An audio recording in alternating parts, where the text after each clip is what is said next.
ಮಂಗಳೂರು ಮಂಡಲಾಂತರ್ಗತ ವಿಟ್ಲ ವಲಯದ ಪರವಾಗಿ ಸ್ವಾಗತಗೈದ ವಿಟ್ಲ ಸೀಮೆ ವಿಟ್ಲ ಮೂಟ್ನೂರು ಗ್ರಾಮದ ಹೊಸಮನೆ ಮಹಾಲಿಂಗ ಭಟ್ ಇವರ ಪುತ್ರ ಬಾಲಕೃಷ್ಣ ಭಟ್ ಅವರಿಗೂ ಅವರ ಮನೆಯವರಿಗೂ ಉಪಸ್ಥಿತರಿರುವ ಶಾಸನತಂತ್ರದ ಪದಾಧಿಕಾರಿಗಳಿಗೂ ಮಹಾಮಂಡಲದ ಪದಾಧಿಕಾರಿಗಳಿಗೂ ಮಂಗಳೂರು ಮಂಡಲದ ಅಧ್ಯಕ್ಷರು ಹಾಗೂ ಪದಾಧಿಕಾರಿಗಳಿಗೂ ವಿಟ್ಲ ವಲಯದ ಅಧ್ಯಕ್ಷರು ಹಾಗೂ ಪದಾಧಿಕಾರಿಗಳಿಗೂ ಗುರಿಕಾರರಿಗೂ ವೈದಿಕರಿಗೂ ಗೃಹಸ್ಥರಿಗೂ ಸೇರಿದ ಸಮಸ್ತ ಶಿಷ್ಯ ಭಕ್ತ ಮಹಾಜನತೆಗೂ ಶ್ರೀಮದ್ ಜಗದ್ಗುರು ಶಂಕರಾಚಾರ್ಯ ಅವಿಚ್ಛಿನ್ನ ಪರಂಪರೆಯ ರಾಜಗುರು ಪೀಠದ ಸನ್ನಿಧಿಯಾದ ಸ್ವರ್ಣಪಾದುಕಾ ಸನ್ನಿಧಿಯಿಂದ ಕ್ಷೇಮವು ಅಂತ ಪಣೆ ಆಗ್ತದೆ. ಸರ್ವರು ಎದ್ದಿಟ್ಕೊಳ್ಬೇಕು.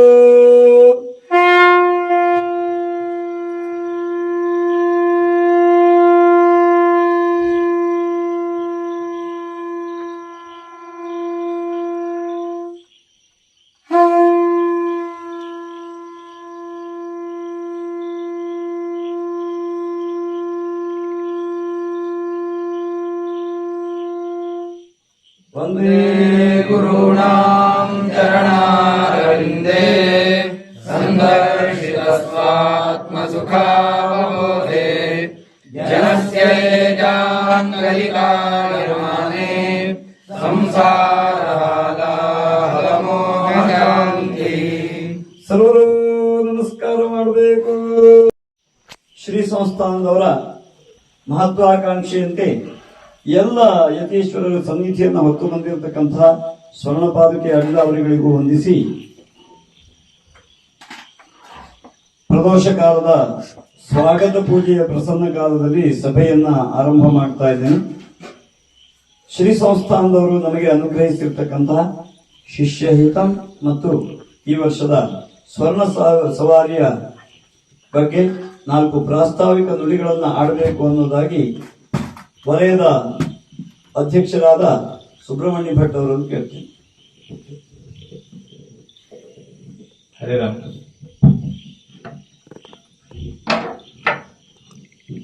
ಸಾಧ್ಯವಾಗ್ತದೆ, ಶಿಷ್ಯರಿಗೆಲ್ಲ ಬರೆಸಲು ಸಾಧ್ಯವಾಗ್ತದೆ.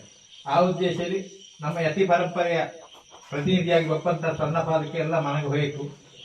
ಎಲ್ಲ ಮನೆಗೆ ಭೇಟಿ ಕೊಟ್ಟು ಅಲ್ಲಿ ಪೂಜೆ ಸ್ವೀಕರಿಸಿ ಮನೆಗೆ ಆಶೀರ್ವಾದ ಮಾಡಿ ಬರೀ ಕೊಡೋ ಗುರುಗಳ ಅಪೇಕ್ಷೆ. ಆ ರೀತಿ ಈ ವರ್ಷದಲ್ಲಿ ಇದು 3ನೇ ಸರ್ತಿ ನಮ್ಮ ಮಂಡಲಕ್ಕೆ ಬಂದದ್ದು. ವಿಟ್ಲ ವಲಯಕ್ಕೆ 3ನೇ ಪ್ರವಾಸ ಈ ಸರ್ತಿ.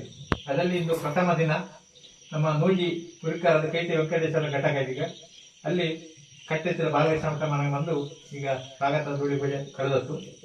ಹಾಗೆ ನಾಳೆ ದಿನ ಈ ಸವಾರಿ ಉದ್ಯೋಗ 7 ಗಂಟೆಗೆ ಗುರುವಂದನಾಗಿ ಇಲ್ಲಿ 7 ಗಂಟೆಗೆ ಸ್ವರ್ಣ ಪಾದಕ್ಕೆ ಸವಾರಿ ಹರಡಿತು. ಮಧ್ಯಾಹ್ನ ಮೊದಲು 4 ಮನೆಯ ಭೇಟಿಯಾಗಿ ಪೂಜೆ ಮುಗಿಸಿ ಇಲ್ಲಿ ಬಂದು ಪಾದಕ ಪೂಜೆಯಾಗಿ ಭಿಕ್ಷಾ ಸೇವೆಯಾಗಿ ಪುನಃ ಮಧ್ಯಾಹ್ನ ಮೇಲೆ 3 ಗಂಟೆಗೆ ಹೊರಟು ಪುನಃ 2 ಮನೆಯ ಭೇಟಿಯಾಗಿ ಪಾದಪೂಜೆ ನಡೆಸಿ ಇಲ್ಲಿಂದ ಸೀದಾ ಕನ್ಯಾ ವಲಯಕ್ಕೆ ಪ್ರವಾಸ ಮುಂದುವರಿಯಲಿದ್ದು. ಹಾಗೆ ಈ ಎಲ್ಲ ಸಂದರ್ಭದಲ್ಲಿ ಎಲ್ಲರೂ ನಮ್ಮ ವಲಯದ ಪ್ರತಿಯೊಬ್ಬರು ಕೂಡ ಸಹಕಾರಬೇಕು. ಈ ಕಾರ್ಯಕ್ರಮ ಗುರುಪೀಠದ ಗೌರವ ಘನತೆಗೆ ಕುಂದು ಬಾರದ ರೀತಿಯಲ್ಲಿ ನಾವು ಯಶಸ್ವಿಯಾಗಿ ನಡೆಸಿಕೊಡಿ ವಲಯದ ಪ್ರತಿನಿಧಿಯಾಗಿ ನಿಮ್ಮೆಲ್ಲರೂ ವಿನಂತಿ ಮಾಡ್ತಾ ಇದ್ದೆ. ಹಾಗೆ ನಾಳೆ ಭೇಟಿ ಕೊಡುವ ಮನೆಯವರು ಹೆಚ್ಚಿನವರು ಬೈದಿ ಇಲ್ಲಿ ನಾರಾಯಣ ಕಾರ್ಯಕ್ರಮದಲ್ಲಿ ನಿಮ್ಗೆ ಏನಾದ್ರು ಕೇಳಿಕೊಡಿದ್ರೆ ಆಚಾರ್ಯ ಮಾಡ್ತಾರೆ. ನಿಮ್ಗೆ ಈ ಕಾರ್ಯಕ್ರಮ ಮುಗಿದವಳಿ ವಿಚಾರಿಸಿಕೊಂಡು ಅವರ ತರ ನಿಮ್ಗೆ ಬೇಕಾದಂತ ಪ್ರಶ್ನೆಗೆ ಉತ್ತರ ತೆಗೆದು ಇಲ್ಲಿಂದ ಮತ್ತೆ ವಿರಾಮ ತೆಗೆದುಕೊಂಡು ನಿಮ್ಗೆಲ್ಲ ವಿನಂತಿ ಮಾಡಿ ಹೋಗ್ತಾ ಇದ್ದೆ. ಅದೇ ರಾಮ. ಶ್ರೀ ಸಂಸ್ಥಾನವೇ ಹೇಳುವಂತೆ ಶ್ರೀಮಠದಲ್ಲಿ ನಡೆಯುವ ಎಲ್ಲ ಕಾರ್ಯಗಳು ಸಹ ಅದು ಶಿಷ್ಯರ ಹಿತಕ್ಕಾಗಿಯೇ ಇರುವಂತಹ. ನಾವು ನೋಡ್ತಾ ಇರ್ತಕ್ಕಂತಹ ಸಾವಿರ ಸಾಮಾಜಿಕ ಕಾರ್ಯಗಳಿರ್ಬೋದು ಅಥವಾ ಪ್ರತಿನಿತ್ಯ ಶ್ರೀಮಠದಲ್ಲಿ ನಡೀತಕ್ಕಂಥ ದೇವತಾರಾಧನೆಗಳು ಪೂಜಾದಿಗಳು ಸಹ ಇರ್ಬೋದು. ಅವೆಲ್ಲವೂ ಸಹ ಶಿಷ್ಯರ ಹಿತಕ್ಕಾಗಿಯೇ ನಡೆಯುವಂಥದ್ದಾಗಿದೆ. ಆದಾಗ್ಯೂ ಶ್ರೀ ಸಂಸ್ಥಾನ ಈ ವರ್ಷ ಒಂದು ಶಿಷ್ಯ ಹಿತಂ ಶೀರ್ಷಿಕೆ ಅಡಿಯಲ್ಲಿ ಒಂದು ಸಂಕಲ್ಪವನ್ನ ಮಾಡಿದ್ರು, ಕಾರ್ಯಕ್ರಮವನ್ನು ಸಂಕಲ್ಪ ಮಾಡಿದ್ರು. ಯಾಕೆ ಅಂದ್ರೆ ಈ ವರ್ಷ ಶ್ರೀ ಸಂಸ್ಥಾನದವರ ಸ್ವರ್ಣವರ್ಧಂತಿ ವರ್ಷ. ನಾವೆಲ್ಲ ಸೇರಿ ಅತ್ಯಂತ ವೈಭವವಾಗಿ ಅವರ ವರ್ಧಂತಿಯನ್ನು ಆಚರಣೆ ಮಾಡಬೇಕಾಗಿತ್ತು. ಆದರೆ ನಮ್ಮ ಸಂಸ್ಥಾನ ಅವರ ಯೋಚನೆಗಳೇ ಬೇರೆ. ಹಾಗಾಗಿ ಅವರು ಯೋಜನೆ ಮಾಡಿದ್ದು ಹೇಗೆ ಅಂದ್ರೆ ಇಂಥದ್ದೊಂದು ಮಹಾಪರ್ವದಲ್ಲಿ ಎಲ್ಲ ಶಿಷ್ಯರನ್ನ ಅನುಗ್ರಹಿಸುವುದು ಹೇಗೆ ಅಂತ ಯೋಚನೆ ಮಾಡಿ ಸಂಕಲ್ಪ ಮಾಡಿದ್ದು ಶಿಷ್ಯ ಇದ್ದಾನೆ. ಏನದು ಅಂದ್ರೆ ಪ್ರತಿಯೊಬ್ಬನ ಹೆಸರು ನಕ್ಷತ್ರ ಗೋತ್ರಗಳನ್ನ ಪ್ರತ್ಯೇಕವಾಗಿ ಸಂಕಲ್ಪಿಸಿ ಅವರಿಗೆ ಅನುಗ್ರಹ ಮಾಡಲಿಕ್ಕೆ ಬೇಕಾಗುವಂತೆ ದಿವ್ಯವೂ ಭವ್ಯವಾಗಿರ್ತಕ್ಕಂಥ ಒಂದು ಕಾರ್ಯವನ್ನು ಮಾಡಬೇಕು ಅನ್ನೋದು ಅವರ ಸಂಕಲ್ಪ. ಅದು ಇನ್ನು ಕೆಲವೇ ಸಮಯದಲ್ಲಿ ನಡೆಯಲಿಕ್ಕಿದೆ. ಇನ್ನೊಂದು ಸ್ವರ್ಣ ಪಾದುಕ ಸವಾರಿ. ಈ ಹಿಂದೆ 2 ವರ್ಷ ಸಂಚಾರ ಆಗುವಾಗ ನಮ್ಮ ಮನೆಗೆ ಬರಬೇಕು ಅಂತ ಅಪ್ಪಣೆ ಕೇಳಿ ಬರುವಂತಹ ಕ್ರಮವನ್ನ ನಾವೆಲ್ಲ ನೋಡಿದ್ದೇವೆ. ಈ ವರ್ಷ ಹಾಗಲ್ಲ, ಬದಲಿಗೆ ಶ್ರೀ ಸಂಸ್ಥಾನವೇ ನಾವು ನಿಮ್ಮ ಮನೆಗೆ ಬರ್ತೇವೆ ಅಂತ ಬಂದ್ರೆ ಹೇಗೋ ಆ ಕ್ರಮದಲ್ಲಿ ಬರ್ತಾ ಇದೆ. ವ್ಯವಸ್ಥೆಗೆ ಬೇಕಾಗಿ ಕಾರ್ಯಕರ್ತರು ಬಂದು ಅನುಕೂಲ ಇದೆಯಾ ಅಂತ ಕೇಳುವುದಿರಬಹುದು, ಆದ್ರೆ ಹಾಗೂ ಕೇಳಬೇಕಾಗಿದ್ದಿಲ್ಲ ಈಗಿನ ಸಂಚಾರದಲ್ಲಿ. ಹೇಗೆ ಅಂದ್ರೆ ಇಂಥ ದಿವಸ ನಮ್ಮ ವಲಯಕ್ಕೆ ಬರ್ತಾ ಇದೆ, ನಮ್ಮ ಘಟಕದಲ್ಲಿ ಇದೆ, ನಾಳಿನ ದಿವಸ ಇಂಥ ದಿವಸ ನಿಮ್ಮ ಮನೆಗೆ ಬರ್ತದೆ ಅಂತ ಅಷ್ಟೇ ಹೇಳ್ಬೇಕಾಗಿ. ಅನಾನುಕೂಲ ಇದ್ರೆ ಅವ್ರು ಹೇಳ್ಬೇಕು, ಬೇಡ ಅಂತಿದ್ರು ಅವ್ರು ಯೋಚನೆ ಮಾಡ್ಬೇಕು. ಯಾಕೆ ಹೇಳ್ತೇನೆ ಅಂದ್ರೆ ಸ್ವಾಭಾವಿಕವಾಗಿ ಮನುಷ್ಯರಾದ ನಮಗೆ ಅನ್ಸುದು ಹೇಗೆ ಅಂದ್ರೆ ಸ್ವರ್ಣ ಪಾದಕ್ಕೆ ಬರ್ತದೆ, ನಾಳೆ ನಮ್ಮನೆಗೆ ಬರ್ಬೇಕು ಅಂತ ಕರೀಲಿಕ್ಕೆ ಹೋದ್ರೆ ಮೊದಲು ಕೇಳುದು ಗುರುಗಳು ಬರ್ತಾರ ಅಂತ. ಅಂದ್ರೆ ಸ್ವರ್ಣ ಪಾದಕ್ಕೆ ಅಂದ ಕೂಡಲೇ ಏನಾಗ್ತದೆ ಅಂದ್ರೆ ಒಂದು ಚೂರು ಸ್ವರ್ಣ ಪಾದಕ್ಕೆ ಅಂತಷ್ಟೇ. ಗುರುಗಳೇ ಬಂದ್ರೆ ಏನು ಭಾವಿಸಬೇಕಾಗಿತ್ತೋ ಆ ಭಾವನೆ ನಮ್ಮ ಮನಸ್ಸಿಗೆ ಬರೋದಿಲ್ಲ. ಸ್ವಾಭಾವಿಕವಾಗಿ ನಾವು ಮನುಷ್ಯರು. ಆದರೆ ಈ ಸ್ವರ್ಣ ಪಾದಕ್ಕೆ ಸನ್ನಿಧಿ ಮಾತ್ರ ಹಾಗಿಲ್ಲ ಅಂತ. ಬದಲಿಗೆ ಹೇಗಿದೆ ಅಂತ ಕೇಳಿದ್ರೆ ಶ್ರೀ ಸಂಸ್ಥಾನವನ್ನ ಪ್ರಾರ್ಥಿಸಿದ್ರೆ ಅಥವಾ ಶ್ರೀ ಸಂಸ್ಥಾನವನ್ನ ಸ್ಮರಣೆ ಮಾಡಿ ನನಗೆ ಇಂಥದ್ದಾಗಬೇಕು ಅಂತ ನಾವು ಮನೆಯಲ್ಲಿ ಕೂತು ಕೇಳಿದ್ರು ಇಂಥ ಅನುಗ್ರಹ ಆಗಿದೆ ಅನ್ನೋದನ್ನು ಇಲ್ಲಿದ್ದವರೇ ಸಾಕಷ್ಟು ವಿಷಯಗಳನ್ನು ಹೇಳ್ಬೋದು. ಅಂಥದ್ದು ನಮ್ಮ ಪೀಠ ಪರಂಪರೆಯ ಒಂದು ಸಾಮರ್ಥ್ಯ, ಸಾನ್ನಿಧ್ಯ. ಅಂತಹ ಎಲ್ಲ ಯತೀಶ್ವರರ ಸನ್ನಿಧಿಯನ್ನ ಶ್ರೀ ಸಂಸ್ಥಾನ ಇದರಲ್ಲಿ ಆವಾಹಿಸಿಕೊಟ್ಟು ಸಂಚಾರ ನಡೆಯೋ ಕಾಲಕ್ಕೆ ಈ 3 ವರ್ಷದಲ್ಲಿ ಏನೆಲ್ಲ ಆಯ್ತು ಅಂತ ಕೇಳಿದ್ರೆ ನನಗೊಂದು 4-6 ಗಂಟೆ ಕೊಡ್ಬೇಕಾದ್ರೆ ಅಷ್ಟುಂಟು. ಹೇಗೆ ನಾವು ಗುರುಗಳನ್ನ ಪ್ರಾರ್ಥಿಸಿದ್ರೆ ಕಾರ್ಯ ಆಗ್ತದೋ ಹಾಗೆ ಯಾರು ಭಾವದಿಂದ ಭಕ್ತಿಯಿಂದ ಸ್ವರ್ಣಪಾದಿಕೆಯಲ್ಲಿ ಸೇವೆಯನ್ನು ಮಾಡಿದ್ರೋ ಅವರಿಗೆ ಅನುಗ್ರಹ ಆಗಿದೆ ಅಂತ. ಒಂದೆರಡು ಉದಾಹರಣೆಗಳನ್ನು ಕೊಡೋದಾದ್ರೆ, ಈ ವರ್ಷದ ಸಂಚಾರ ಆರಂಭ ಆದ್ಮೇಲೆ ಒಂದು ಮನೆಗೆ ಹೋಗಿದ್ದು. ಮನೆಗೆ ಹೋಗ್ಬೇಕಿದ್ರೆ ನಮ್ಗೊಂದು ಅರ್ಧ ಕಿಲೋಮೀಟರ್ ನಡ್ಕೊಂಡು ಹೋಗ್ಬೇಕು. ಅದು ತೋಟದ ಮಧ್ಯದಲ್ಲೆಲ್ಲ ಹೋಗಿ ಹಳ್ಳ ದಾಟಿ ದಣಪೆ ದಾಟಿ ಎಲ್ಲ ಹೋಗೋ ಜಾಗ. ಹಾಗಿದ್ದು ಒಂದು ಮನೆಗೆ ಹೋಗಿದ್ದು. ಒಂದೇ ಮಗಳು ಮಾತ್ರ ಅಧ್ಯಯನ ಮುಗಿದಿದೆ, 3-4 ಇಂಟ್ರು ಪಡ್ಕೊಂಡಿದ್ದಾಳೆ, ಮಾಡಿ ಇಂಟ್ರು ಕೊಟ್ಟು ಬಂದಿದ್ದಾಳೆ. ಆದರೆ ತನಗೆ ಇಂಥದ್ದೇ ಉದ್ಯೋಗ ಸಿಗಬೇಕು ಅಂತ ಅವಳ ಪ್ರಾರ್ಥನೆ, ಸಂಕಲ್ಪ ಮಾಡಿಸಿದ್ದಾಯ್ತು. ಪ್ರಸಾದ ಕೊಟ್ಟು ಬಂದಿದ್ದಾಯ್ತು. 4 ಗಂಟೆ ಪೂಜೆ ನಡೆದ್ರೆ 8:30 ಅವಳಿಗೆ ಆರ್ಡರ್ ಬಂದಿದೆ, ಅವಳಿಗೆ ಬೇಕಾಗಿದೆ. ಅಷ್ಟು ಮಾತ್ರ ಅಲ್ಲ, ಮೊನ್ನೆ ಅಷ್ಟೇ ಬೆಂಗಳೂರಿಗೆ ಹೋಗಿದ್ದು. ಬೆಂಗಳೂರಿನಲ್ಲಿ ಒಂದು ಮನೆಯಲ್ಲಿ ಪೂಜೆ ಆಗುವಾಗ ಹೊರಗಡೆ ಒಬ್ಳು ಯಾಕೆ ಇದ್ದು, ನಾವೇನು ಗಮನಿಸ್ಲಿಲ್ಲ. ಹೊರಗೆ ಬರುವಾಗ ಅವಳು ಬಂದು ನಮ್ಮನೆ ಕೆಲಸಕ್ಕೆ ಅಂತ ಪ್ರಸಾದ ಕೊಟ್ಟು ಬಂದ್ರು. ಆದ್ರೆ ಮರುದಿವಸ ಒಬ್ಬ ಕಾರ್ಯಕರ್ತರು ಬಂದು ಹೇಳಿದ್ರು, ಅಲ್ಲಿಯ ಕಾರ್ಯಕರ್ತರು ಬಂದು ಏನ್ ನಡೆದಿದೆ ಅಂದ್ರೆ ಅವಳ ಪರಿಸ್ಥಿತಿ 10 ದಿವಸದಿಂದ ಅವಳ SSLCಗೆ ಹೋಗ್ತಾ ಇರ್ತಕ್ಕಂಥ ವಿದ್ಯಾರ್ಥಿನಿ ಕಾಣೆಯಾಗಿದೆ, ನಾಪತ್ತೆಯಾಗಿದೆ. ಮನೆ ಕೆಲಸಕ್ಕೆ ಬಂದ್ರೆ ಕಣ್ಣೀರು ಹಾಕೋದ್ಬಿಟ್ಟು ಮತ್ತೆ ಇನ್ನೇನಿಲ್ಲ ಅನ್ನೋ ಥರದಲ್ಲಿ ಅವ್ರ ಮನೆ ಕೆಲಸ ನಡೀತಾ ಇದೆ. ಆದರೆ ಆ ಪ್ರಸಾದ ಸಿಕ್ಕಿದ ಕೆಲವೇ ಕ್ಷಣದಲ್ಲಿ ಅವಳಿಗೆ ಆ ಮಾಹಿತಿ ಸಿಗ್ತದೆ.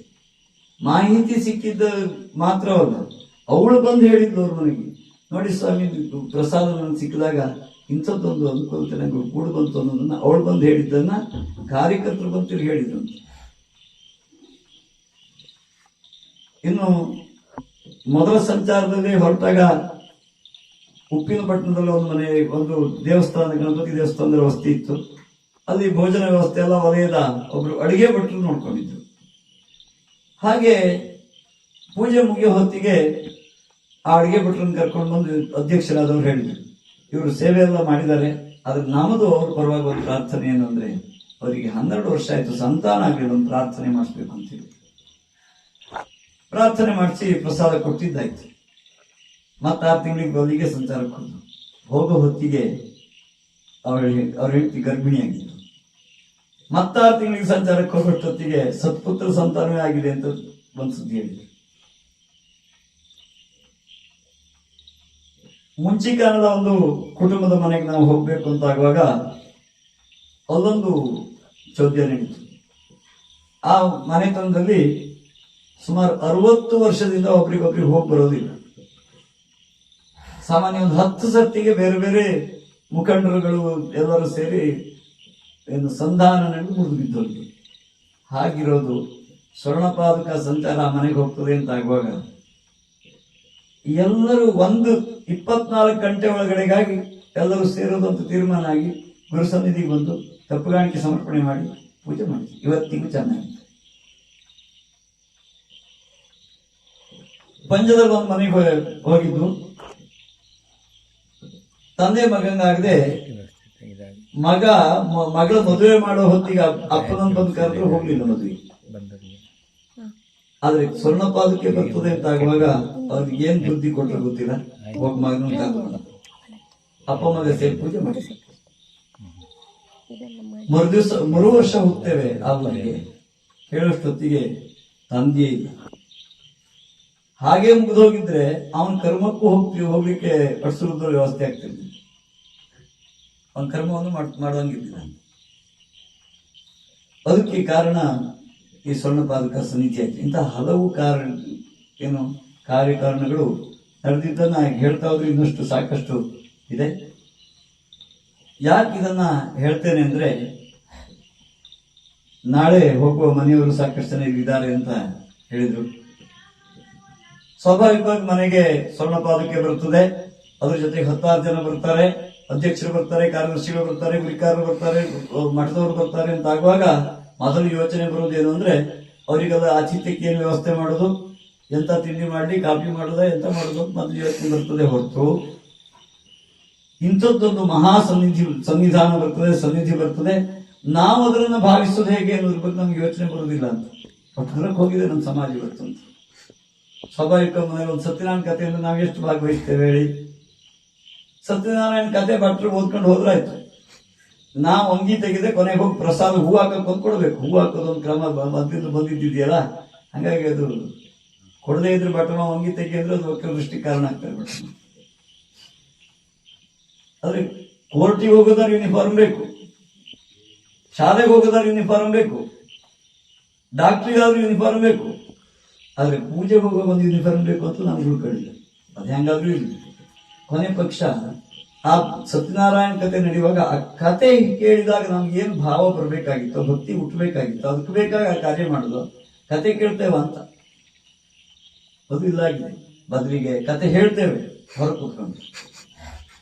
ಈ ಸಂಚಾರ ಇವಾಗಲೂ ಆಗ್ತದೆ. ಕಾರ್ಯಕರ್ತರು ಸ್ವಾಭಾವಿಕ ಒಂದು ಪೂಜೆ 2 ಪೂಜೆ ನೋಡಿದ್ಮೇಲೆ ಈಗೊಂದು ಪೂಜೆ ನಡೀತಾ ಇದ್ರು ಆಚೆ ಕೂತ್ಕೊಂಡು ತೊಂದರೆ ಇಲ್ಲಲ್ಲ, ಕಾಣುದಿಲ್ಲ, ಹಾಗಾಗಿ ಮಾತಾಡ್ಕೊಂಡಿದ್ದಾರೆ. ಆದ್ರೆ ಪೂಜೆ ಮಾಡುವವರಿಗೆ ಭಾವಿಸಿ ಒಂದು ಪೂಜೆ ಮಾಡ್ಬೇಕು ಅಂತ ಇರೋನಿಗೆ ಸಂಸ್ಕಾರವಂತನಿಗಾದ್ರೂ ಆಗ್ಬೇಕು ಅಂತಿದ್ರೆ ಆ ಕಿರ್ತಿ ಬರಬಾರ್ದು. ನೋಡಿ, ಹಾಗೆ ಮಾಡ್ಬೇಕಾಗಿದ್ದ ಕರ್ತವ್ಯ ಕಾರ್ಯಕರ್ತರದ್ದು ಇದೆ ಅಂತ. ನಾವೇನು ಹೊಸಬರಲ್ಲ, ನಾವು ಮಾಡಿದವ್ರೆ. ಗುರುಗಳೇ ಒಂದು ಪರದೆ ಆಚೆ ಬದಿಗಿದ್ರು ಈಚೆ ಬದಿ ಗಲಾಟೆ ಮಾಡಿದವ್ರೆ ನಾವೆಲ್ಲ ಅನುಷ್ಠಾನ ಕೊಡ್ತಿದ್ರು. ಈಗ ಗೊತ್ತಾಗ್ತದದು ಯಾಕೆ ಹೇಳ್ತಿದ್ರು ಅವರು ಅಂತ. ಅಂತಹ ಒಂದು ಅವಕಾಶ ಮಾಡಿಕೊಡ್ಬೇಕಾಗಿದ್ದಕ್ಕೆ ಅಂತ ಒಂದು ನೋಡಿ, ನಾವು ಪೂಜೆ ಮಾಡೋದು ಒಂದು 20 ನಿಮಿಷ ಸಮರ್ಪಯಾಮಿ ಇಷ್ಟನ್ನೇ ಹೇಳ್ತೇವೆ. ಆದ್ರೆ ಎಂತ ಸಮರ್ಪಯಾಮಿ ಹೇಳುದು ನಾವು ಮಾತ್ರ ಹೇಳಿದ್ದವ್ರು ಅವ್ರಿಗಾರು ಕೇಳಬೇಕೋ ಬೇಡವೋ, ಅವ್ರು ಮನಸ್ಸಾರೆ ಸಮರ್ಪಯಾಮಿ ಅಂತ ಹೇಳಬೇಕೋ ಬೇಡವೋ ಮನಸ್ಸಲ್ಲಿ. ಆಗ್ತಾನೆ ಮುಟ್ಬೇಕಾಗಿದ್ದು ಗುರುಗಳಿಗೆ. ಹಾಗಾಗ್ಬೇಕು ಅಂತ ಆದ್ರೆ ಅದಕ್ಕೆ ಬೇಕಾಗುವ ಪರಿಸರ ವಾತಾವರಣದ ಇರಬೇಕು ಅಂತ. ಮತ್ತೆ ನಾವು ಭಾವಿಸಿದ್ರು ಉಂಟು ಅಂತ ಯಾಕೆ ಇಷ್ಟೆಲ್ಲ ಹೇಳ್ತಾ ಇರೋದು ಅಂದ್ರೆ, ಒಂದು ಭಾವಿಸಿದ್ರೆ ಮಾತ್ರ ಉಂಟು. ನೋಡಿ, ಕೃಷ್ಣನ ಕಾಲದಲ್ಲಿ ಕೃಷ್ಣನನ್ನ ದೇವರು ಅಂತ ನೋಡಿದವರು ಉಂಟು, ಭಾವ ಅಂತ ನೋಡಿದವರು ಉಂಟು, ಏನೂ ಇಲ್ಲ ಅಂತ ಇದ್ದವರು ಉಂಟು, ವಿರೋಧವನ್ನೇ ಮಾಡಿದವರು ಉಂಟು. ಯಾರು ಹೇಗೆ ಭಾವಿಸಿದ್ರು ಹಾಗೆ ಸಿಕ್ಕಿದ್ದಾನೆ. ಹಾಗೆ ಇಲ್ಲಿಯೂ ಸಹ ಆಗಲೇ ಕತೆ ಹೇಳಿದಾಗೆ ನಾವು ಭಾವಿಸಿದ್ರು ಉಂಟು. ಇನ್ನೊಂದು ಈ ವರ್ಷದ ಸಂಚಾರದ ಬಗ್ಗೆ ಹೇಳಿಕೊಡ್ತೀನಿ. ಸ್ವರ್ಣಪಾದುಕ ಸಂಚಾರ ಶಾಸ್ತ್ರ ಹೇಳ್ತದೆ, ಗುರುಗಳನ್ನ ನಾವು ಮನೆಗೆ ಬರ್ಸಿದ್ರೆ ಒಂದು ಪುಣ್ಯ ಸಿಗ್ತದೆ ಅನ್ನೋ ವಿಷಯ ಒಂದು. ಅವರಾಗೆ ಬರ್ತಾರೆ ಅಂತಂದ್ರೆ 100 ಮಡಿ ಪುಣ್ಯ ಅಂತ ಹೇಳ್ತದೆ. ಆ ತೆರನಾಗಿ ಈ ವರ್ಷದ ಸಂಚಾರ ನಡೀತಾ ಇರೋದು. ಏನೆಲ್ಲ ಸಂಕಲ್ಪ ಇಟ್ಟು ಅವರು ಸಂಚಾರ ನಡೆಸಿದ್ದಾರೆ ಗೊತ್ತಿಲ್ಲ. ನೋಡಿ, ಸಂಚಾರ ನಡೆಯೋ ಹೊತ್ತಿಗೆ ನಾನು ಗಮನಿಸಿದ್ದೊಂದುಂಟು. ನಾವು ಮಾತ್ರ ಇಂಗ್ಲಿಷ್ ಡೇಟ್ ನಲ್ಲಿ ಲೆಕ್ಕಾಚಾರ ಮಾಡಿ ಇಂಥ ಡೇಟಿಗೆ ಇಂತಲ್ಲಿಗೆ ಅಂತ ಲೆಕ್ಕಾಚಾರ ಮಾಡ್ಕೊಡೋರು, ಇಷ್ಟೊತ್ತಿಗೆ 8 ಗಂಟೆ ಮಾಡ್ಕೊಡೋರು. ಆದ್ರೆ ಆ ಲೆಕ್ಕಾಚಾರ ಯಾವುದು ಈ 3 ವರ್ಷದಲ್ಲಿ ಇದ್ದಿಲ್ಲ. ಅದು ಬದಲಾಗ್ತದೆ, ವ್ಯತ್ಯಾಸ ಆಗ್ತದೆ, ಎಲ್ಲೋ ಹೋಗ್ಬೇಕಾಗಿದೆ ಇನ್ನೆಲ್ಲೋ ಹೋಗ್ತದೆ, ಹಾಗೆಲ್ಲ ಇರ್ತದೆ. ಹಾಗಿದ್ರೂ ಅಲ್ಲಿ ಕಾರ್ಯಕಾರಣಗಳು ಇರ್ತದೆ ಅಂತ ಗಮನಿಸಿದ್ರೆ ಸಿಗ್ತದೆ. ನಾನು ಕಂಡ ಹಾಗೆ ಹಿಂದೆಲ್ಲ ದೇವಸ್ಥಾನಗಳಲ್ಲಿ ಇರ್ತಿತ್ತಲ್ಲ, ವ್ಯತ್ಯಾಸವಾಗಿ ಹೋಗಿದ್ದಿದ್ರು ಗಣಪತಿ ದೇವಸ್ಥಾನ ಆದ್ರೆ ಅವತ್ತು ಹೋಗೋ ಹೊತ್ತಿಗೆ ಚೌತಿಯೋ ಇದಾಗಿರ್ತಿತ್ತು. ಈ ಏನು ಅಮಾವಾಸ್ಯೆ ಆದ್ರೆ ಈಶ್ವರ ದೇವಸ್ಥಾನ, ನವಮಿ ಆದ್ರೆ ದುರ್ಗೆ ದೇವಸ್ಥಾನ, ಇನ್ನೇನು ಏಕಾದಶಿ ಆದ್ರೆ ವಿಷ್ಣು ದೇವಸ್ಥಾನ, ಈ ಥರದ್ದನ್ನು ನೋಡಿದ್ದೀನಿ. ಷಷ್ಠಿ ಆದ್ರೆ ಸುಬ್ರಹ್ಮಣ್ಯ ದೇವಸ್ಥಾನ, ಹಲವು ಕಡೆಗಳಲ್ಲಿ ಈ ಥರದ್ದನ್ನು ಗಮನಿಸಿದ್ದೀನಿ. ಸಾಧ್ಯ ಹೋಗಿದ್ದಕ್ಕೆ ಒಂದೇ ಕಡೆ ಇದ್ರಲ್ಲಿ ಇರ್ತಿದ್ವಿ. ಅಲ್ಲಿ ನಮ್ಮ ಅನಂತೂರು ಕಾಲೇಜಿನಲ್ಲಿ 3-4 ದಿವಸ ಒಂದೇ ಕಡೆಗೆ ಇರೋದಿತ್ತು. ವ್ಯತ್ಯಾಸ ಆಗಿ ಯಾವುದೋ ವಲಯದ ಯಜಮಾನರು ಬರೋದು ಬಿಟ್ಟು ಇನ್ನೊಂದು ಯಾವುದೋ ಯಜಮಾನರು ಬಂದ್ರು. ಒಂದು ದಿವಸ ಮಂಗಳವಾರ ಆಗಿತ್ತು. ನಂಗೊಂದು ಸಣ್ಣ ಚಿಕಿತ್ಸಕ ಬುದ್ಧಿ. ಮಂಗಳವಾರ ದಿವಸ ಬದಲಾಗಿ ಇವತ್ತು ಯಜಮಾನರು ಬದಲಾಗಿ ಬಂದ್ರಲ್ಲ, ಯಾಕೆ ಅಂತ ಸುಮ್ಮನೆ ತಲೆ ಬಂತು. ಹೊರತ್ರ ಕೇಳಿದ್ವಿ, ನಿಮ್ ಕುಲದೇವ್ರು ಯಾವ್ದು ಅಂತ. ದುರ್ಗಿ ಆಗಿತ್ತು ಅಂತ. ಇಂಥ ಹಲವು ಯಾವ್ಯಾವುದೋ ಕಾರಣಗಳಿರ್ತದೆ. ನಿನ್ನೆ ಮೊನ್ನೆ ನಡೆದಿದ್ದನ್ನು ಯೋಚನೆ ಮಾಡೋದಾದ್ರೆ, ಮೊನ್ನೆ ಮಿತ್ತೂರಿಗೆ ಹೋಗಿದ್ರು. ಬಾಲಾತ್ರಿಪುರ ಸುಂದರಿ ಆರಾಧಕರು 12 ಶುಕ್ರವಾರ ದಿವಸ ಅವ್ರಿಗೆ ಸಿಕ್ಕಿತ್ತು. ಅದು ಎಲ್ಲೆಲ್ಲಿಯೋ ವ್ಯತ್ಯಾಸ ಆಗಿ ಅವ್ರಿಗೆ ಬಂದಿದ್ದದು. ನಾವು ಕೊಟ್ಟಿದ್ದ ಡೇಟ್ ಅಲ್ಲ, ನಾವು ಡೇಟ್ ಈ ವಲಯಕ್ಕೆ ಅಂತ ಕೊಟ್ಟಿದ್ದು. ವಲಯದಲ್ಲೆಲ್ಲ ವ್ಯತ್ಯಾಸ ಆಗಿ ಅವ್ರಿಗೆ ಸಿಕ್ಕಿದ್ದದು. ಮರುದಿವಸ ಶನಿ ತ್ರಯೋದಶಿ ದಿವಸ ಹೋದ್ರು. ಶಂಕರನಾರಾಯಣ ಕುಲದೇವರಾಗಿತ್ತು ಮರುದಿವಸದ ಯಜಮಾನ. ಇಂಥದ್ದು ಹಲವು ನೋಡಿದ್ದುಂಟು ಅಂತ. ಅಂತಹ ಒಂದು ಸಂಚಾರ ಸಾನ್ನಿಧ್ಯವನ್ನ ಹೊತ್ತು ಸಂಚಾರವನ್ನು ಮಾಡ್ತಿರ್ತಕ್ಕಂತಹ ಸಂಚಾರದ ವ್ಯವಸ್ಥೆ ಇದಾಗಿದೆ. ಹಾಗಿದ್ಯೂ ಶ್ರೀ ಸಂಸ್ಥಾನ ಪ್ರತಿ ಮನೆಗೆ ಹೋಗ್ಲಿ ಅಂತ ಹರಿಸಿದ್ರು. ನಮ್ಮನೆಗೆ ಯಾವಾಗ ಬರ್ತದೆ ಅಂತ ಯಾರು ಕೇಳಿದ್ರೆ 10 ವರ್ಷದಲ್ಲಿ ಒಂದು ದಿವಸ ಬರ್ತೇನೆ ಅಂತ ನಾನು ಹೇಳ್ತೇನೆ. ಯಾಕೆಂದ್ರೆ 25,000 ಮನೆಗೆ ಹೋಗ್ಬಿಡ್ತದೆ, 25-28 ಅಷ್ಟು ನಮ್ಮ ದೀಪಗಾಣಿಕೆ ಕೊಡೋ ಮನೆಗಳಿಗೆ ಹೋಗ್ಬೇಕು ಅಂತಿದ್ರು 10 ವರ್ಷ ಬೇಕಾದ್ರು. ಯಾವತ್ತು ಬೇಕಾದ್ರೂ ಬರಲಿ, ಯಾವತ್ತು ಬಂದಿರೋದು ಈ ಸಂಚಾರದ ವ್ಯವಸ್ಥೆಯಲ್ಲಿ ಗುರು ಸನ್ನಿಧಿ ಬರುವುದು ಯಾಕೆ ಅಂದ್ರೆ ಶ್ರೀ ಸಂಸ್ಥಾನ ಅನುಗ್ರಹಿಸಿದ ಸ್ವರ್ಣಾನುಗ್ರಹ ಅಂತ. ಸ್ವರ್ಣವರ್ಧಂತಿಯ ಅಂಗವಾಗಿಯೇ ಪ್ರತಿ ಮನೆಗೆ ಆಶೀರ್ವಾದ ಆಗಲಿ ಅಂತ ಶ್ರೀ ಸಂಸ್ಥಾನ ಅನುಗ್ರಹಿಸಿ ಕಳಿಸ್ತಾ ಇರ್ತಕ್ಕಂಥ ಸಂಚಾರ ವ್ಯವಸ್ಥೆ ನಾವು ಭಾವಿಸಿ ಪಡ್ಕೊಳ್ಬೇಕಾಗಿದ್ದೀರಿ. ಅದಕ್ಕೂ ಒಂದು ಉದಾಹರಣೆ ಕೊಡೋದಾದ್ರೆ ನೋಡಿ, ಸ್ವರ್ಣಾನುಗ್ರಹ ಹೇಳೋದಕ್ಕೆ ಶುರುವಿನಲ್ಲಿಯೇ ಸಂಚಾರ ಹೊರಡಬೇಕಿದ್ರು ಗುರುಗಳು ಪೀಠದಿಂದ ಆಶೀರ್ವಾದ ಮಾಡಿದ್ರು. ಎಲ್ಲೆಲ್ಲ ಸಂಚಾರ ಆಗ್ತದೆ ಅಲ್ಲೆಲ್ಲ ಸ್ವರ್ಣಾನುಗ್ರಹ ಆಗಲಿ ಅಂತ ಹರಿಸಿದ್ರು. ಆಗಿದ್ದು ಉಂಟು, ಸಾಕಷ್ಟು ಮನೆಗಳಲ್ಲಾಗಿದ್ದು ಉಂಟು. ಅಷ್ಟೇ ಯಾಕೆ, ನಮ್ಮ ಮಠದಲ್ಲೇ ಉದಾಹರಣೆ ಕೊಡ್ಬೋದು ನಾವು. ನಮ್ಮ ತೀರ್ಥಹಳ್ಳಿ ಮಠ ಕಾರ್ಯಕಾರಣದಿಂದ ತುಂಬಾ ನೆನೆಗುದಿಗೆ ಬಿದ್ದಿತ್ತು. ಇನ್ನೇ ಸುರಿತಾ ಇತ್ತು, ಅಷ್ಟು ಪರಿಸ್ಥಿತಿ ಬಂದಿತ್ತು. ಮೊದಲನೇ ಸರ್ತಿ ಹೋದಾಗ ಅಲ್ಲಿದ್ದವ್ರು ಕೇಳಿದ್ರು, ಯಾರೋ ಇನ್ನೇನ್ ಮಾಡುವಂತ ಗೊತ್ತಾಗೋದಿಲ್ಲ, ಮುಂದೆ ಬರುವ ಸಹಿತ ಇಲ್ಲ, ಏನ್ ಮಾಡೋದು ಗೊತ್ತಾಗೋದಿಲ್ಲ, ಕಾಯಿಟ್ಟು ಇದಕ್ಕೊಂದು ಕಾಯಕಲ್ಪ ಆಗುವಂತ ಆಗ್ಬೇಕು ಅಂತ ಪ್ರಾರ್ಥನೆ ಮಾಡಿದ್ವಿ. 2ನೇ ಸರ್ತಿ ಹೋಗೋಷ್ಟೊತ್ತಿಗೆ ನಾನು ಮುಂದಿದ್ದೇನೆ ಅಂತ ಒಂದು ಜನ ತಯಾರಾಗಿದ್ದರು. ಅವರು ಸೇರಿದಂತೆ ಕಾಯಿಟ್ರು. ಕಾರ್ಯಾರಂಭ ಮಾಡ್ತೇವೆ, ಎಲ್ಲದನ್ನು ಗುರುಗಳು ಒದಗಿಸ್ಕೊಡ್ಬೇಕು ಅಂತ ಆಯ್ತು. 3ನೇ ಸರ್ತಿ ಹೋದ್ರು. ಸುರಿಯೋದೆಲ್ಲ ಬಂದಾಗಿತ್ತು, ಅರ್ಧ ಕೆಲಸ ಆಗಿತ್ತು. ಮತ್ತಿನ್ನಷ್ಟು ಅಭಿವೃದ್ಧಿ ಬೇಕಾಗುವಂತ ಕಾರ್ಯಕ್ಕೆ ತೊಡಕೊಂಡಿದ್ರು. ಇಲ್ಲಿವರೆಗೆ ಹಣಕಾಸು ಮತ್ತೊಂದು ಎಲ್ಲ ವ್ಯವಸ್ಥೆ ಕೂಡ ಬಂದಿದೆ, ಮುಂದೇನು ಅಂತ ಗೊತ್ತಿಲ್ಲ, ಗುರು ಅನುಗ್ರಹ ಆಗ್ಬೇಕು ಅಂತ ಮತ್ತೆ ಕೇಳಿದ್ರು. ಮತ್ತೊಂದು ತಿಂಗಳಲ್ಲಿ ಏನಾಯ್ತು ಅಂದ್ರೆ 3 ಪೀಠಗಳು ಒಟ್ಟುಗೂಡಿ ತೀರ್ಥಹಳ್ಳಿ ಮಠದಲ್ಲಿ ಒಂದಾಗಿದ್ದನ್ನು ನಾವೆಲ್ಲ ಕೇಳಿದ್ದೇವೆ, ಹೋಗಿದ್ದೇವೆ. ಅಂಥದ್ದೊಂದು ಕಾರ್ಯಕ್ರಮ ಆಗೋ ಹೊತ್ತಿಗೆ ತೀರ್ಥಹಳ್ಳಿ ಪೇಟೆಯವರಿಗೆ ಮಠ ಇದೆ ಅಂತ ಮರ್ತೋಗೋಷ್ಟ ಆಗಿದ್ದಂತಹ ಪರಿಸ್ಥಿತಿಯಲ್ಲಿ ಇಡೀ ಪೇಟೆ ಎದ್ದು ಮಠಕ್ಕೆ ಬರುವಂತ ಇತ್ತು. ಅಥವಾ ಎಲ್ಲ 2-3 ಮಂಡಲದವರು ಅಲ್ಲಿಗೆ ಗೋಕರ್ಣ ಮಂಡಲದಾದ್ಯಂತ ಎಲ್ಲರೂ ಸಹ ಹೋಗುವಂತ ಇತ್ತು. ಈಗ ನಿತ್ಯ ನಿರ್ವಹಣೆ ಆದಿಯಾಗಿ ಆ ಮಠದ ಒಂದು ಅಭಿವೃದ್ಧಿಗೆ ಏನೆಲ್ಲ ಆಗಬೇಕು ಸುಲಲಿತವಾಗಿ ಎಲ್ಲವೂ ನಡೀತಾ ಉಂಟು. ದೂರ ಹೋಗೋದು ಯಾಕೆ, ಆಗಾಗ ಕೊಡುವ ಉದಾಹರಣೆ ಉಂಟು. ಯಾವುದು? ಹೋಳಿಯ ಮಠ 12 ವರ್ಷದಿಂದ ಯಾವುದೇ ಅಭಿವೃದ್ಧಿಯನ್ನು ಕಾಣದೆ ಕೂತ್ಕೊಂಡಿತ್ತು. ಆದ್ರೆ ಇವತ್ತು ಗುರುತ್ವೇ ಸಿಕ್ಕದೆ ಹೋದಷ್ಟು ಬದಲಾವಣೆ 3 ಸರ್ತಿ 4 ಸರ್ತಿ ಸ್ವರ್ಣಪಾದಕೆಯಲ್ಲಿ ಹೋಗಿ ಬರುವಾಗ ಬದಲಾವಣೆ ಆಗಿದ್ದನ್ನು ನಾವು ಕಣ್ಣಾರೆ ಕಾಣಬಹುದು.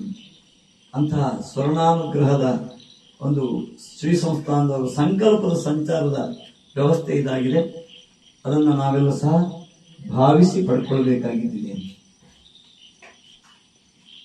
ಈ ಸಂಚಾರದ ಬಗ್ಗೆ, ಶಿಷ್ಯ ಹಿತಮಿನ ಬಗ್ಗೆ ಮನೆ ಮನೆಗೆ ಹೋದಾಗ ಆ ಶಿಷ್ಯನಿಗೆ ಏನನ್ನ ಶ್ರೀ ಸಂಸ್ಥಾನ ಆಶೀರ್ವದಿಸಿದ್ರು, ಈ ಮನೆಗೆ ಏನನ್ನು ಆಶೀರ್ವದಿಸಿದ್ರು ಅನ್ನೋದನ್ನ ಅವರ ಆಶೀರ್ವಾದದಲ್ಲಿ ಕೇಳೋಣ. ಹರಿರಾಮ. ಅನಂತ ಸಂಸಾರ ಸಮುದ್ರತಾರ ನೌಕಾಯಿತಾಭ್ಯಾಂ ಗುರುಭಕ್ತಿಲಾಭ್ಯಾಂ ವೈರಾಗ್ಯ ಸಾಮ್ರಾಜ್ಯದ ಪೂಜನಾಭ್ಯಾಂ ನಮೋ ನಮಃ ಶ್ರೀ ಗುರುಪಾದುಕಾಭ್ಯಾಂ. ಅತ್ಯಂತ ಪ್ರಿಯ ಶಿಷ್ಯರಿಗೆ ಅನಂತ ಶುಭಾಶೀರ್ವಾದಗಳು. ನಿಮ್ಮ ಮನೆಗೆ ಮಹಾಶುಭ ಆಗಮಿಸಿದೆ. ಗುರುಪಾದುಕೆಗಳು, ಅದರಲ್ಲಿ ಕೂಡ ಸ್ವರ್ಣ ರೂಪದಲ್ಲಿರ್ತಕ್ಕಂತಹ ಗುರುಪಾದುಕೆಗಳು ನಿಮ್ಮ ಮನೆಗೆ ಆಗಮಿಸಿದ್ದಾವೆ. ಗುರುವು ಶುಭ, ಸ್ವರ್ಣವೂ ಶುಭ. ಮನೆಗೆ ಸ್ವರ್ಣ ಬಂದರೂ ಮಹಾಲಕ್ಷ್ಮಿ ಬಂದಂತೆ, ಗುರು ಬಂದರೆ ಮುಕ್ತಿಯ ಮನೆಗೆ ಬಂದ ಹಾಗೆ, ಸಮಸ್ಯೆಗಳ ಪರಿಹಾರದ ಮನೆಗೆ ಬಂದ ಹಾಗೆ.